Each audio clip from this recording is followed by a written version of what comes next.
Welcome back, my gardening friends. Well, collecting rainwater and drought management, and obviously preparing for the worst this year. Most of us who hadn't got access to tap water and relies on rainwater really struggled to keep our crops watered, well, the ones that needed doing anyway. So throughout 2018 I did a few changes, so I'll just show you a few now. So up there behind my bug hotel is my solar panel. That feeds my solar controller, which charges my battery up. That goes to a very simple switch and comes up to this.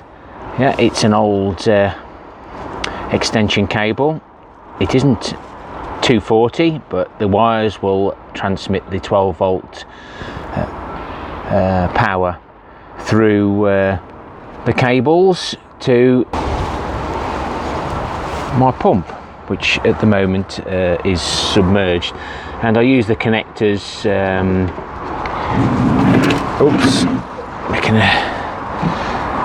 And there's my little pump there, so I'll just get that fired up because I need to move this water from there, all gravity fed, so the pump isn't under pressure, all the way along into this barrel here.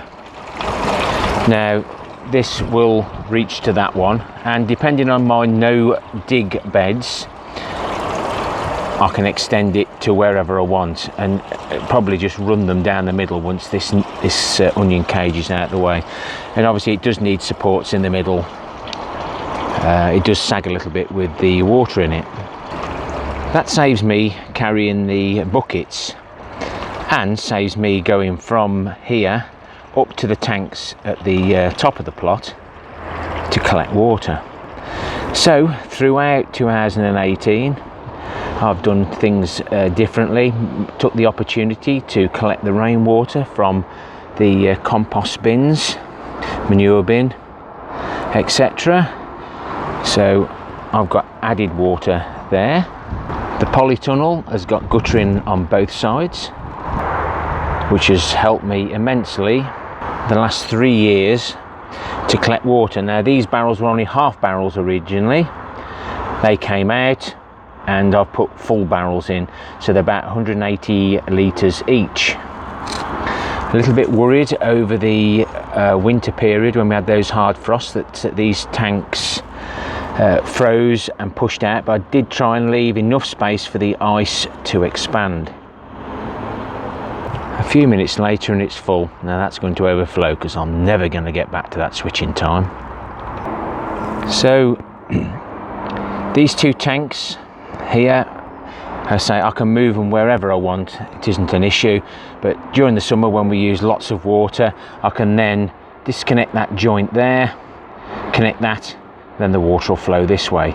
That pipe there will feed into that one, and this pipe will feed into the tank behind me.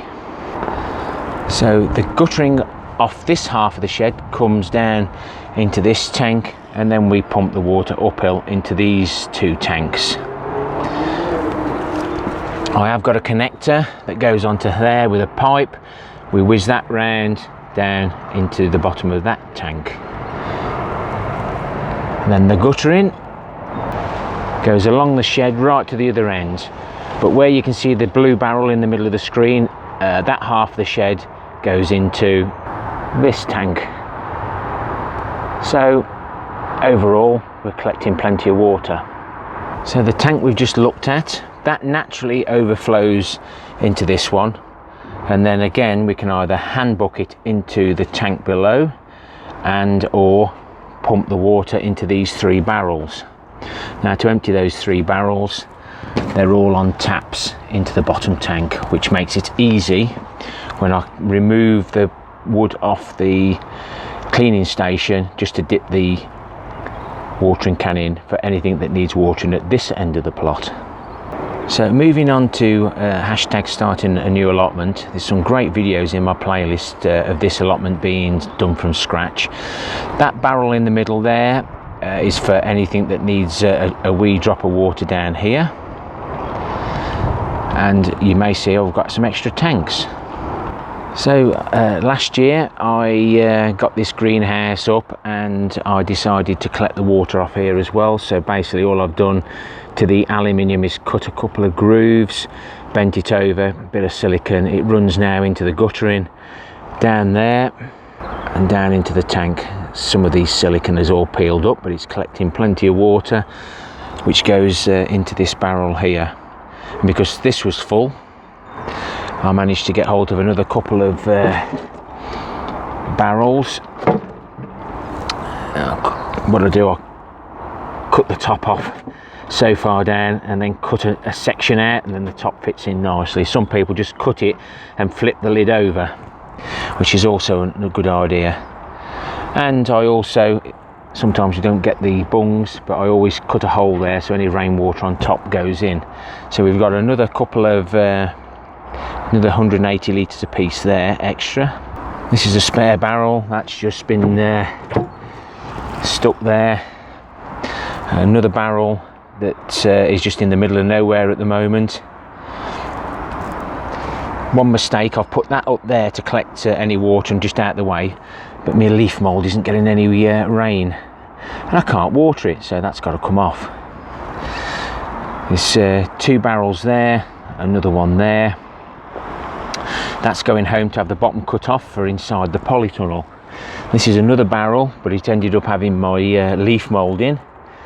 It leaked and saturated it, that's why it's on its side, to let it drain out. So the barrels on this side and these and this one there, this is the main one. That's the one that I'm going to bring my pump over to pump the water up and get this 1000 litre IBC filled up. I haven't done it yet, that's why I'm trying to get this sorted. So the roof space, again, drain down pipe in the middle goes into the 2 galvanised tanks. You can see this on the hashtag starting a new allotment playlist, and all the underground things for the insects and toads and all underneath. But these now are that one's full. This one I think may be leaking so far down, that's why it hasn't gone up anymore. But these tanks are quite big, but it doesn't always last long. These 2 are the comfrey and nettle. They were going to be rainwater catchments, but I've still got to do the videos on those. And another one of the things that I did was to line the top of this compost runoff bin down again to collect the rainwater. And it's surprising how much water you can get. I'll just undo this screw, drop it down, slide the barrel round, and then get access to the water. And this water's been emptied once and put into those barrels, the new barrels.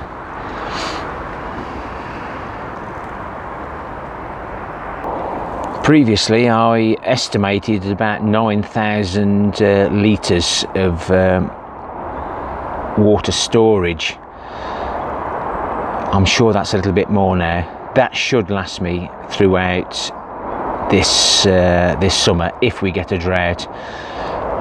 If we get rain 2 or 3 times during the summer, that tops everything up and we don't have to panic. But it was extremely hot, and because I'd got loads and loads of fruit trees and raspberries that were freshly planted, they did need an extra bit of water. Some people might say I'm a little bit excessive. Why bother? Why do it? It's because I want to. It's good for the body and it's good for the mind, keeping ourselves active, thinking of things to do all the while. Hope you found this interesting. I will measure all the tanks and barrels eventually throughout this year when I've got time, and we'll see how much stored water we've actually got by the end of this winter into the spring. Happy gardening to you all. Till next time, my friends. Ta-ra for now.